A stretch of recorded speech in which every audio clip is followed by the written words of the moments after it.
You can see Ruthie and Les in 42nd Street from next month. Les will go on his UK tour from July.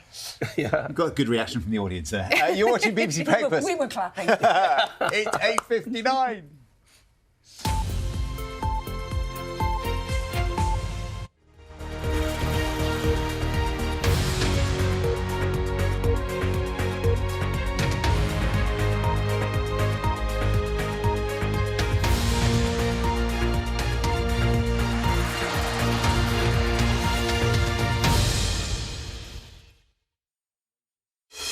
BBC Radio 5 Live. The voice of the UK. Nicky Campbell. Listen on BBC Sounds and watch on iPlayer.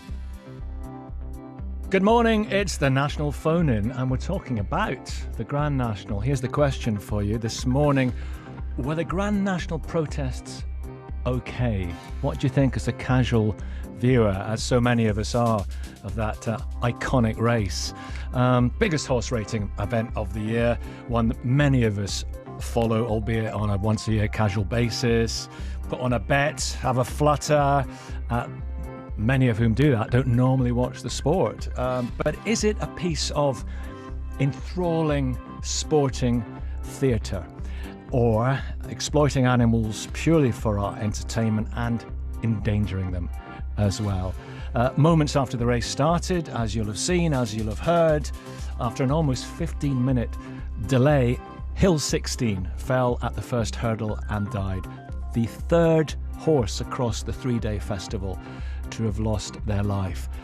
His trainer says that the protests made him hyper, didn't make it easy for any of the horses, and then we saw what happened. The RSPCA say we must review the circumstances of each of the sad deaths at Aintree so that we never again exit a festival of racing with 3 dead horses. But Lucinda Russell, the trainer of the race's winning horse, told 5 Live on Saturday the safest place for a horse to be is on the racecourse. What do you think of that? Your thoughts on all of this, please. Do the protesters have a point, or were they completely wrong? We're on 5 Live, BBC News, BBC 2, iPlayer and BBC Sounds this morning. Were the Grand National protests okay? This is BBC Radio 5 Live. Call free 08085 909 693. Text 85058. Text will be charged at your standard message rate. Visit bbc.co.uk/5live terms for our terms of use. And here is the news from Nick Hatfield. Thank you, Nicky. Good morning. The trainer of a horse that died during the Grand National has blamed the incident on delays caused by protesters. The start of the race was held back for 14 minutes after activists got on the track. The campaign group Animal Rising says their actions were aimed at preventing horses dying.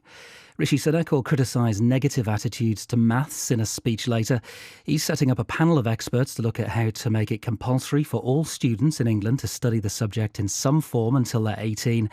Labour says the plans won't work without more teachers. Research has found that air pollution causes harm to people at all stages of life. Scientists